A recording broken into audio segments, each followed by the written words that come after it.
ಎಲ್ಲರಿಗೂ ನಮಸ್ಕಾರ. ಇದು ಇವತ್ತಿನ ಸುದ್ದಿ ವಿಶ್ಲೇಷಣೆ ಅಥವಾ ನ್ಯೂಸ್ ಆ್ಯಂಡ್ ನ್ಯೂಸ್. ಇನ್ನು ಪ್ರತಿದಿನ ಸಂಜೆಯ ಹೊತ್ತು ಪ್ರಮುಖ 3 ಸುದ್ದಿಗಳ ಕುರಿತು ವಿಶ್ಲೇಷಣೆ ಮಾಡಬೇಕು ಅಂತ ಅಂದ್ಕೊಳ್ತೀನಿ. ಇದು ಮೊದಲ ದಿನ. ಇವತ್ತಿನ ಸುದ್ದಿ ವಿಶ್ಲೇಷಣೆಯಲ್ಲಿ 3 ಪ್ರಮುಖ ವಿಚಾರಗಳನ್ನು ನಾನು ತೆಗೆದುಕೊಂಡಿದ್ದೇನೆ. ಮೊದಲನೇದು, ಪಶ್ಚಿಮ ಬಂಗಾಳದಲ್ಲಾದ ರಾಜಕೀಯ ಬದಲಾವಣೆ ಅಥವಾ ಘರ್ ವಾಪಸಿ.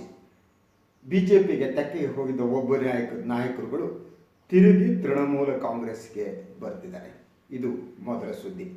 ಸೊ ಎರಡನೆಯ ಸುದ್ದಿ, ಉತ್ತರ ಪ್ರದೇಶದ ಮುಖ್ಯಮಂತ್ರಿ ಯೋಗಿ ಆದಿತ್ಯನಾಥ್ ಇವತ್ತು ಪ್ರಧಾನಿ ನರೇಂದ್ರ ಮೋದಿಯವರನ್ನ ಭೇಟಿ ಮಾಡಿ ಮಾತುಕತೆ ನಡೆಸಿದರು. ಇದು ಬಹಳ ಮಹತ್ವದ ರಾಜಕೀಯ ಬೆಳವಣಿಗೆ. ಯಾಕೆಂದರೆ ಬರುವ ವರ್ಷ ಏನು ಉತ್ತರ ಪ್ರದೇಶ ಚುನಾವಣೆ ನಡೀತಾ ಇದೆ, ಅದಕ್ಕೆ ಪೂರ್ವಭಾವಿಯಾಗಿ ನಡೆದಂಥ ಒಂದು ಸಭೆ. ಮೂರನೇದು, ಚೀನಾಕ್ಕೆ ಸಂಬಂಧಪಟ್ಟಿದ್ದು.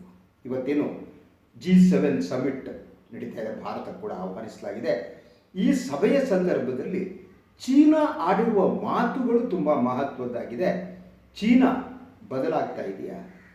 ಚೀನಾ ಭಾರತದ ಬಗ್ಗೆ ಮೃದು ಧೋರಣೆಯನ್ನು ತೋರ್ತಾ ಇದೆಯಾ ಅನ್ನೋದು. ಯಾಕೆಂದರೆ ಇವತ್ತಿನ ಪತ್ರಿಕಾಗೋಷ್ಠಿಯಲ್ಲಿ G7 ಹಿನ್ನೆಲೆಯಲ್ಲಿ ಭಾರತದ ಜೊತೆ ಸಂಬಂಧವನ್ನು ಸುಧಾರಿಸುವ ಮಾತನ್ನು ಚೀನಾ ಆಡಿದೆ. ಇದು ಕೂಡ ಬಹಳ ಮಹತ್ವದ ಬೆಳವಣಿಗೆ ಅಂತ ಅಂದುಕೊಂಡಿದ್ದೇನೆ.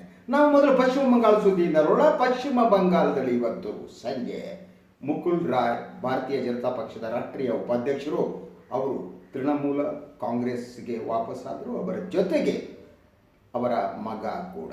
ಸೊ ಇದು ಬಂಗಾಳದ ದೃಷ್ಟಿಯಿಂದ ಮಹತ್ವದ್ದು. ಇದಕ್ಕೆ ಘರ್ ವಾಪಸಿ ಅಂತ ಕರೆಯಲಾಗಿದೆ.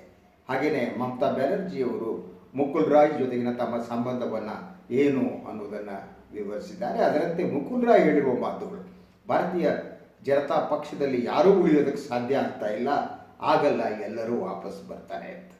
ಸೊ ಇಡೀ ಈ ಬೆಳವಣಿಗೆ ಹಲವು ಪ್ರಮುಖ ಅಂಶಗಳ ಮೇಲೆ ಬೆಳಕು ಚೆಲ್ಲುವಂತೆ ಮಾಡ್ತಾ ಇದೆ.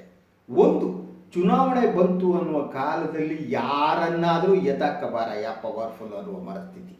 ಬಿಜೆಪಿ ಇತ್ತೀಚಿನ ವರ್ಷಗಳಲ್ಲಿ ಈ ಮನಸ್ಥಿತಿ ಏನಿದೆ ಬಿಜೆಪಿದು, ಇದು ಹೆಚ್ಚೆಚ್ಚಾಗಿ ಕಾಣ್ತಾ ಇದೆ. ಯಾವುದೇ ಇದರಲ್ಲಿ ಇಲೆಕ್ಷನ್ ನಡೆಯುತ್ತೋ ಬೇರೆ ಪಕ್ಷದ ನಾಯಕರನ್ನು ಎತ್ತಾಕೊಂಡು ಬರೋದು, ಅವರು ಅಧಿಕಾರ ಸಿಗುತ್ತೆ ಅಂತ ಹೋಗೋದು, ಸಿಕ್ಕಿಲ್ವೋ ವಾಪಸ್ ಬರೋದು. ಸೊ ಇದರ ಜೊತೆಗೆ ಈ ಘರ್ ವಾಪಸಿ ಏನಿದೆ, ಬಿಜೆಪಿಯಿಂದ ವಾಪಸ್ ತೃಣಮೂಲ ಕಾಂಗ್ರೆಸ್ಸಿಗೆ ಬರೋದೇನಿದೆಯಲ್ಲ, ಇದು ಬಿಜೆಪಿಯನ್ನು ಇನ್ನಷ್ಟು ದುರ್ಬಲಗೊಳಿಸುತ್ತೆ. ಪಶ್ಚಿಮ ಬಂಗಾಳದಲ್ಲಿ ಯುದ್ಧ ಮುಗಿದಿದೆ. ಯುದ್ಧ ಮುಗಿದ ಮೇಲೆ ನೀವು ಕಾಲಾಳುಗಳು, ಸೈನಿಕರು ಎಲ್ಲ ಪಕ್ಷಾಂತರ ಮಾಡುವ ಪರ್ವ ಇದು. ತಮ್ಮ ಮಾತೃ ಪಕ್ಷಕ್ಕೆ ಹೋಗೋದು. ಅದಕ್ಕೂ ಮುಖದ ಹೇಳ್ತಾರೆ, ನನಗೆ ಮನೆಗೆ ವಾಪಸ್ ಬಂದಿದ್ದೀನಿ, ನನಗೆ ಉಸಿರು ಕಟ್ಟುವ ವಾತಾವರಣ ಬಿ ಜೆ ಪಿಯಲ್ಲಿತ್ತು ಅಂತ. ಅನುಮಾನನೇ ಬೇಕಲ್ಲ, ಬಿ ಜೆ ಪಿಯ ಸಿದ್ಧಾಂತನೇ ಬೇರೆ. You may agree or disagree. B J P ಸಿದ್ಧಾಂತ ಉಳಿದ ರಾಜಕೀಯ ಪಕ್ಷಗಳ ಸಿದ್ಧಾಂತದಂತೆ ಅಲ್ಲ. ಆ ಪಕ್ಷದಲ್ಲಿ ಇವತ್ತಿನ ಮೋದಿ ಮತ್ತು ಅಮಿತ್ ಶಾ ರಾಜಕಾರಣದ ರೀತಿ ನೀತಿಗಳು ತುಂಬ ವಿಭಿನ್ನವಾದದ್ದು, ಅದು ಸುಲಭವಾದ್ದಲ್ಲ. ಸೊ ಆ ಕಾರಣಕ್ಕೆ ಅವರಿಗೆ ಉಸಿರು ಕಟ್ಟುವ ವಾತಾವರಣ ಸೃಷ್ಟಿಯಾಗಿತ್ತು ಅಂತ. ಇದಾದ ಮೇಲೆ ಇನ್ನೂ ಹಲವು ನಾಯಕರುಗಳು ತಿರುಗಿ ವಾಪಸ್ ತೃಣಮೂಲ ಕಾಂಗ್ರೆಸ್ಸಿಗೆ ಬರುವ ಸಾಧ್ಯತೆ ಇದೆ ಅಂತ ವರದಿಗಳು ತಿಳಿಸ್ತಾರೆ. ಸೊ ಈ ವರದಿಗಳನ್ನು ಗಮನಿಸಿದರೆ ಎಸ್, ಮತ್ತೆ ಪಶ್ಚಿಮ ಬಂಗಾಳದಲ್ಲಿ ಬಿ ಜೆ ಪಿ ಖಾಲಿಯಾಗುತ್ತಾ ಅಂತ ತಕ್ಷಣ ಅದು ಹೇಳೋದು ಕಷ್ಟ. ಯಾಕಂದರೆ ಶಾಸಕರು 70ಕ್ಕೂ ಹೆಚ್ಚು ಶಾಸಕರು ಇರೋದು ಸಾಮಾನ್ಯ ಆದದ್ದಲ್ಲ. ಆದರೆ ಒಳಗಡೆ ಅವರ ನಿರೀಕ್ಷೆ ಇದೆಯಲ್ಲ, ಯುದ್ಧದ ಸೋಲನ್ನು ಅವರು ನಿರೀಕ್ಷೆ ಮಾಡಿರಲಿಲ್ಲ. ಯಾರು ತೃಣಮೂಲ ಕಾಂಗ್ರೆಸ್ಸಿಂದ ಯಾರು ಬಿ ಜೆ ಪಿಗೆ ಹೋಗಿದ್ರು, ಅವರು ಮಮತಾ ಬ್ಯಾನರ್ಜಿಯನ್ನು ನಾವು ಮುಗಿಸೇ ಬಿಟ್ವಿ ಅಂದ್ಕೊಂಡಿದ್ರು. ಅದ್ರ ಜೊತೆಗೆ ಮಮತಾ ವರ್ಸಸ್ ಮೋದಿ ಯುದ್ಧದಲ್ಲಿ ಮಾಧ್ಯಮಗಳೆಲ್ಲ ಮೋದಿ ಪರವಾಗಿದ್ದು, ಅಲ್ಟಿಮೇಟ್ಲಿ ಮಮತಾ ಜಿ ಗೆದ್ದರು. ಮಮತಾ ಅವರನ್ನು ಅವಹೇಳನ ಮಾಡುವ ರೀತಿಯಲ್ಲಿ ಮಾಡಲಾಯಿತು. ಸೊ ಅವರಿಗೆ ದೀದಿ ದೀದಿ ಅಂತ ಪ್ರೈಮ್ ಮಿನಿಸ್ಟರ್ ಹುದ್ದೆಗೆ ಶೋಭೆ ತರದ ರೀತಿಯಲ್ಲಿ ಪ್ರಧಾನಿಯಲ್ಲಿ ಎಲೆಕ್ಷನ್ ಭಾಷಣ ಮಾಡಿದರು. ಆದರೆ ಬೆಂಗಾಲಿ ಅಸ್ಮಿತೆ ಅನ್ನೋದು ಬಹಳ ಡಿಫ್ರೆಂಟ್ ಆಯಿತು. ನಾವು ಇನ್ನೊಂದು ದಿವಸ ಮಾತಾಡೋಣ. ಬಂಗಾಲಿ ಸಂಸ್ಕೃತಿ ಭಾಳ ಡಿಫ್ರೆಂಟ್ ಆಯಿತು. ಆದರೆ ನಾನು ಹೀಗೆ ಹೇಳ್ತೀನಿ, ನೀವು ಬಂಗಾಲ ಇದೆಯಲ್ಲ, ಬಂಗಾಲ ದುರ್ಗಾ ಪೂಜೆಗೆ ಪ್ರಸಿದ್ಧವಾದ್ದು. ಶಕ್ತಿ ದೇವತೆಗೆ ಪೂಜೆ, ಮಹಿಳಾ ಪೂಜೆ. ಅಲ್ಲಿ ರಾಮನನ್ನು ತಂದು ಪ್ರತಿಷ್ಠಾಪಿಸುವ ಯತ್ನ ನಡೆಸಲಾಯಿತು. ಆದರೆ ಅಲ್ಲಿ ರಾಮಕ್ಕಿಂತ ದುರ್ಗೆ ಹೆಚ್ಚು ಪವರ್ಫುಲ್ ಆದ್ದು. ದುರ್ಗಾ ಮಾತೆ ಅಲ್ಲಿ ಗೆದ್ಲು ಅಂತ ಅನ್ಬೋದು. ಆದರೆ ಮುಂದಿನ ರಾಜಕೀಯ ಬೆಳವಣಿಗೆಗಳು ಅಲ್ಲಿ ಕಾಣ್ತಾ ಹೋಗ್ತವೆ. ನಾನು ಎರಡನೆಯ ವಿಚಾರಕ್ಕೆ ಬರ್ತೀನಿ. ಅದು ಮೋದಿ ಮತ್ತು ಸನ್ಮಾನ್ಯ ಉತ್ತರ ಪ್ರದೇಶ ಮುಖ್ಯಮಂತ್ರಿ ಯೋಗಿಯವರ ಭೇಟಿ. ಈ ಭೇಟಿಗಿಂತ ಮೊದಲು ಹಲವು ರೀತಿಯ ಚರ್ಚೆಗಳು ನಡೀತಾ ಇತ್ತು. ಒಂದು ಹಂತದವರೆಗೆ ಯೋಗಿಯನ್ನು ಬದಲಿಸಾಕಲಾಗುತ್ತೆ ಅನ್ನುವ ಮಾತು ಕೂಡ ಇತ್ತು. ಆದರೆ ರಾಷ್ಟ್ರೀಯ ಸ್ವಯಂ ಸೇವಕ ಸಂಘ ಆದ್ದರಿಂದ ಪ್ರಬಲವಾಗಿ ಇರುವ ರಾಷ್ಟ್ರೀಯ ಸ್ವಯಂ ಸೇವಕ ಸಂಘ ಪ್ರಬಲ ಯೋಗಿಯವರಿಗೆ ಬೆಂಬಲ ಕೊಡ್ತಾ ಇದ್ದಂಥದ್ದರಿಂದ ಪ್ರಬಲ ಮೋದಿ ಏನು ಮಾಡೋದಕ್ಕೂ ಆಗಿರುವ ವಾತಾವರಣ ಸೃಷ್ಟಿ ಆಗಿತ್ತು ಅಂತ. ಸೊ ಈ ಭೇಟಿಯನ್ನು ಗಮನಿಸಿದರೆ ಮೋದಿಯವರು ಯೋಗಿಯನ್ನು ಭೇಟಿ ಮಾಡೋದಕ್ಕೆ ಒಪ್ಪಿದ್ರು ಅಂದರೆ ನನಗನ್ನಿಸುವ ಸ್ವಲ್ಪ ಮಟ್ಟಿಗೆ ಯೋಗಿ ಬಜ್ ಆಗಿರಬೇಕು. ಯಾಕಂದರೆ ಮೋದಿಯವ್ರನ್ನ ಭೇಟಿ ಮಾಡೋದಕ್ಕಿಂತ ಮೊದಲು ಅವರು ಗೃಹ ಸಚಿವ ಅಮಿತ್ ಶಾ ಅವರನ್ನು ಕೂಡ ಭೇಟಿ ಮಾಡಿದರು. ಹಾಗೆಯೇ BJP ರಾಷ್ಟ್ರೀಯ ಅಧ್ಯಕ್ಷ ನಡ್ಡಾ ಅವರನ್ನು ಕೂಡ ಅವರು ಭೇಟಿ ಮಾಡಿ ಮಾತುಕತೆ ನಡೆಸಿ ಅಂತಿಮವಾಗಿ ಮೋದಿಯನ್ನು ನೋಡಿದರು. ಇದಾದ ನಂತರ ಅವರು ಭೇಟಿ ನಂತರ ಬಂದ ವರದಿಗಳ ಪ್ರಕಾರ ಉತ್ತರ ಪ್ರದೇಶದಲ್ಲಿ ಸಚಿವ ಸಂಪುಟದ ಪುನಾರಚನೆ ಆಗಬಹುದು ಅನ್ನುವ ಮಾತು ಮತ್ತೆ ದಟ್ಟವಾಗಿ ಕೇಳಿ ಬರ್ತಾ ಇದೆ. ನಾನು ಬೆಳಗ್ಗೆ ಹೇಳಿದಾಗೇನೆ ಗುಜರಾತ್ನ IAS ಅಧಿಕಾರಿ ಏನಿದ್ದಾರೆ ಅರವಿಂದ್ ಕುಮಾರ್ ಶರ್ಮಾ ಅವರನ್ನು ಉಪಮುಖ್ಯಮಂತ್ರಿ ಮಾಡುವ ಪ್ರಸ್ತಾಪ ಪ್ರಧಾನಿಯವರದಿತ್ತು ಅಂತ ಹೇಳಲಾಗ್ತಾ ಇದೆ. ಸೊ ಅದಕ್ಕೇನಾದರೂ ಅವಕಾಶ ಆಗುತ್ತಾ? ಅವರನ್ನು ಒಳಗೆ ತೆಗೆದುಕೊಳ್ಳುವುದಕ್ಕೆ ವಿರೋಧ ವ್ಯಕ್ತಪಡಿಸ್ತಾ ಇದ್ದಂಥ ಉತ್ತರ ಪ್ರದೇಶದ ಮುಖ್ಯಮಂತ್ರಿಗಳು ಈಗ ಮನಸ್ಸು ಬದಲಾಯಿಸಬಹುದಾ ಅನ್ನೋ ಪ್ರಶ್ನೆ ಇದೆ. ಒಟ್ಟಾರೆ ಆಡಳಿತವನ್ನು ಚುರುಕುಗೊಳಿಸಬೇಕು ಮತ್ತು ಆಡಳಿತವನ್ನು ಜನಪರವಾಗಿ ಮಾಡಬೇಕು ಅನ್ನೋ ಮನಸ್ಥಿತಿಯಲ್ಲಿ BJP ವರಿಷ್ಠರು ಇದ್ದಂತೆ ಕಾಣುತ್ತೆ. ಯಾಕಂದರೆ ಯೋಗಿಯವರ ಆಡಳಿತ ಜನಪರವಾಗಿ ಉಳಿದಿಲ್ಲ ಅಂತ. ಸೊ ಅದು ಬಹಳ ಮುಖ್ಯ. ಇತ್ತೀಚಿನ ದಿನಗಳಲ್ಲಿ ಕೊರೋನಾ ಬಂದ ಮೇಲಂತೂ ಉತ್ತರ ಪ್ರದೇಶದಲ್ಲಿ ಸರ್ಕಾರದ popularity graph it is coming down. ಈ ಕೇಂದ್ರ ಸರ್ಕಾರದ ಪಾಪ್ಯುಲಾರಿಟಿ ಗ್ರಾಫ್ ಬರ್ತಾ ಇದೆ. ಅದರ ನಡುವೆ UP ಆಡಳಿತವೇ ಇಲ್ಲವೇನೋ ಅನ್ನೋ ವಾತಾವರಣ ಸೃಷ್ಟಿಯಾಗಿದೆ.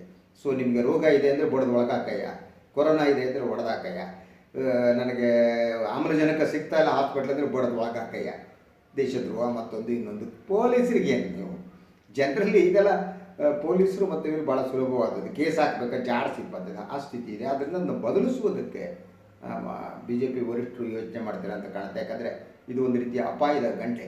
ಯಾರು ಉತ್ತರ ಪ್ರದೇಶವನ್ನು ಕಳೆದುಕೊಂಡರು ನಮ್ಮ BJP ನಂತರ 2024ನಲ್ಲಿ ಮತ್ತೆ ಕೇಂದ್ರವನ್ನೇ ಕಳೆದುಕೊಳ್ಳೋ ಸ್ಥಿತಿ ಬರ್ಬೋದು ಅಂತ ಆ ಕಾರಣಕ್ಕೆ ಇರ್ಬೋದು ಅಂತ ನನಗೆ ಅನಿಸುತ್ತೆ.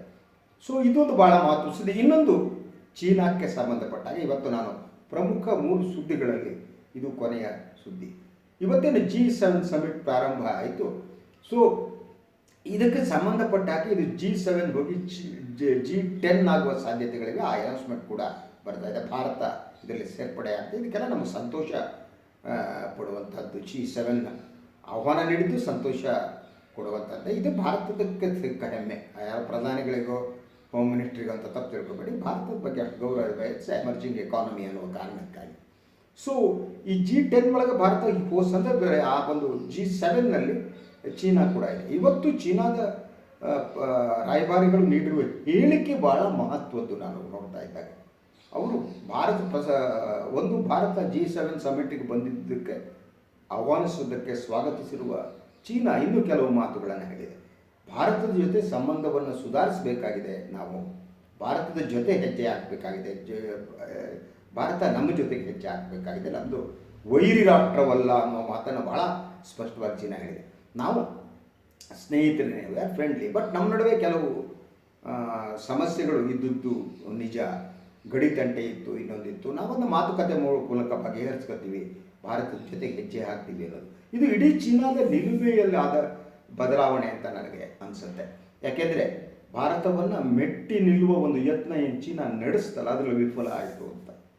ಒಂದು ಹಂತದಲ್ಲಿ ಭಾರತದ ಪ್ರೆಷರಿಗೆ ಚೀನಾ ತಲೆಬೇಗಬೇಕಾದಂಥ ಪರಿಸ್ಥಿತಿ ಕೂಡ ನಿರ್ಮಾಣ ಆಗಿತ್ತು.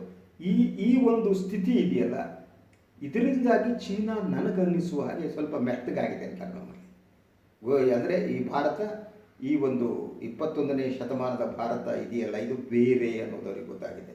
ನಮ್ಮ ಸೈನಿಕರ ಶಕ್ತಿ, ಸಾಮರ್ಥ್ಯ, ಸೆಣಸುವ ಛಲ ಮತ್ತು ರಾಜಕೀಯ ಬದ್ಧತೆ ಇದೆಲ್ಲವೂ ಕೂಡ ಸೇರಿ ಆಗಿರುವಂಥದ್ದು ಅಂತ ಅನಿಸುತ್ತೆ. ಅದು ಚೀನಾವನ್ನು ಸ್ವಲ್ಪ ಮಟ್ಟಿಗೆ ಮೆತ್ತಗಾಗಿಸಿದೆ. ಆ ಕಾರಣಕ್ಕೆ ಚೀನಾ ತನ್ನ ಧ್ವನಿಯನ್ನು ಬದಲಿಸಿದೆ. ಇನ್ನೊಂದು ಕಾರಣ ಅಂದರೆ ಆಫ್ಟರ್ ಕೊರೋನಾ ಬಂದ ಮೇಲೆ ವಿಶ್ವದ ಎಲ್ಲೆಡೆ ಚೀನಾವನ್ನು ದೂಷಿಸುವ ಪ್ರಕ್ರಿಯೆ ಪ್ರಾರಂಭ ಆಗಿದೆ. ಇನ್ನೊಂದು ಕಡೆ ನೀವೇನು ಕೊರೋನಾ ವೈರಸ್ ಎಲ್ಲಿಂದ ಬಂತು ಅನ್ನೋದ್ರ ಬಗ್ಗೆ ಚರ್ಚೆ ನಡೀತಾ ಇದೆ. ಅದರ ಮೂಲ ಚೀನಾ ಅಂತ ಹೇಳಲಾಗ್ತಾ ಇದೆ. ಇದರಿಂದ ಒಂಥರ ಚೀನಾ ಸಪ್ರೇಟ್ ಆಗ್ತದೆ, ಸ್ನೇಹಿತರೆ ಚೀನಾಕ್ಕಿಲ್ಲ ಅನ್ನುವ ಸ್ಥಿತಿ ಬರ್ತಾ ಇದೆ. ಕೆಲವು ರಾಷ್ಟ್ರಗಳು ಸ್ನೇಹಿತರಿದ್ದಾರೆ ಬಿಡಿ, ಪ್ರಯೋಜನಕ್ಕಿಲ್ಲದ ರಾಷ್ಟ್ರಗಳು. ಪಾಕಿಸ್ತಾನ ಸ್ನೇಹ ಇದೆ, ಉತ್ತರ ಕೊರಿಯಾ ಇದೆ, ಇದೇನು ಪ್ರಯೋಜನ ಆಗಲ್ಲ. ಅದು ಬಿಡಿದ್ರೆ ವಿಶ್ವದಲ್ಲಿ ಒಂಥರ ಚೀನಾವನ್ನು ತಿರಸ್ಕರಿಸುವಂಥ ಒಂದು ಸ್ಥಿತಿ ನಿರ್ಮಾಣ ಆಗಿದೆಯಲ್ಲ, ಇದರಿಂದ ಹೊರಗೆ ಬರುವುದಕ್ಕೆ ಚೀನಾ ಯತ್ನ ನಡೆಸ್ತಾ ಇದೆ. ಅದರಿಂದ ಎಲ್ಲರನ್ನು ತಮ್ಮ ಸ್ನೇಹಿತರು ಅಂತ ಪರಿಗಣಿಸುವ ಒಂದು ಯತ್ನವನ್ನು ಚೀನಾ ಮಾಡ್ತಾ ಇದೆ ಅಂತ ಅನಿಸುತ್ತೆ. ಇದು ಒಳ್ಳೆಯ ಸೂಚನೆ. ಯಾಕಂದರೆ ಭಾರತ ಮತ್ತು ಚೀನಾದ ನಡುವೆ ಸಂಬಂಧ ಸುಧಾರಿಸಿದರೆ ಆವಾಗ ಭಾರತ ಮತ್ತು ಪಾಕಿಸ್ತಾನದ ನಡುವೆ ಕೂಡ ಸಂಬಂಧ ಸುಧಾರಿಸಲೇಬೇಕಾಗುತ್ತೆ. ಈಗಾಗಲೇ ಪಾಕಿಸ್ತಾನದ ಒಳಗಡೆ ಭಾರತದ ವಿರೋಧಿಸುವ ಮನಸ್ಥಿತಿ ಕಡಿಮೆ ಆಗ್ತಾ ಇದೆ. ಯಾಕಂದರೆ ಅವ್ರಿಗೆ ಗೊತ್ತಾಗಿದೆ, ಚೀನಾವನ್ನೇ ಹಿಮ್ಮೆಟ್ಟಿಸಿದ ಭಾರತ ಏನಿದೆ ಅದಕ್ಕೆ ನಾವೇನು ಮಾಡೋಕ್ಕಾಗಲ್ಲ, ಸುಮ್ಮನೆ ಒಳ್ಳೆಯದು ಸ್ನೇಹ ಇಟ್ಕೊಳ್ಳೋದು ಒಳ್ಳೆಯದು ಅನ್ನೋ ಮನಸ್ಥಿತಿ ಪಾಕಿಸ್ತಾನದ ಒಳಗೆ ಬರ್ತಿದೆ. ಅದ್ರ ಜೊತೆಗೆ ಪಾಕಿಸ್ತಾನದ ಆರ್ಥಿಕತೆ ಕುಸಿದು ಹುಟ್ಟಿದೆ. ಅಲ್ಲಿರೋ ಇವತ್ತಿನ ವರದಿ ಪ್ರಕಾರ ಬಿರಿಯಾನಿ ರೇಟು ಹೈಯೆಸ್ಟ್ ಆಗಿಬಿಟ್ಟು ಗಲಾಟೆ ಶುರುವಾಗ್ಬಿಟ್ಟಿದೆ. ಪಾಕಿಸ್ತಾನ ಬಿರಿಯಾನಿ ತಗೊಳ್ಳೋಕ್ಕೆ ಕಾಸಿಲ್ದಿರೋ ಸ್ಥಿತಿ ಬಂದರೆ ಅದರಿಂದ ಪಾಕಿಸ್ತಾನ ಕೂಡ ಸ್ವಲ್ಪ ಭಾರತದ ಜೊತೆ ಸ್ನೇಹ ಹಸ್ತವನ್ನು ಚಾಚಬಹುದು ಅಂತ ಅನಿಸುತ್ತೆ. ಈ ಚೀನಾದ ನಡೆ ಇದೆಯಲ್ಲ, ಚೀನಾದ ಜೊತೆಗಿರುವ ಪಾಕಿಸ್ತಾನವನ್ನು ಕೂಡ ಬದಲಿಸಬಹುದು. ಇದು ಈ ಭಾರತದ ಉಪಖಂಡದಲ್ಲಿ ಶಾಂತಿ ಮತ್ತೆ ಸ್ಥಾಪನೆ ಆಗುವುದಕ್ಕೆ ಅನುವನ್ನು ಮಾಡುತ್ತೆ ಅಂತ. ಮತ್ತೆ ಶಾಂತಿ ಸ್ಥಾಪನೆ ಆದರೆ ಮತ್ತೆ ಡೆವಲಪ್ಮೆಂಟ್ ವರ್ಕ್ ಕಡೆ ನೋಡೋಕ್ಕೆ ಸಾಧ್ಯ. ಬರೀ ಯುದ್ಧದಿಂದ ಬಂದೂಕಿನಿಂದ ನೀವು ಏನೂ ಮಾಡೋಕ್ಕೆ ಸಾಧ್ಯ ಇಲ್ಲ. ಯುದ್ಧದ ಮಾತಾಡಿದ ತಕ್ಷಣ ಅಭಿವೃದ್ಧಿ ಕುಸಿಯುತ್ತೆ. ಇದು ಇವತ್ತಿನ 3 ಪ್ರಮುಖ ಸುದ್ದಿಗಳು. ನಾಳೆ ಮತ್ತೆ ಬರ್ತೀನಿ, ಇನ್ನೂ 3 ನಾಳೆಯ ಪ್ರಮುಖ ಸುದ್ದಿಗಳ ಬಗ್ಗೆ ಮಾತಾಡ್ತೀನಿ. ಇವತ್ತಿನ ಎಲ್ಲರಿಗೂ ಒಳ್ಳೆಯದಾಗಲಿ. ನಮಸ್ಕಾರ.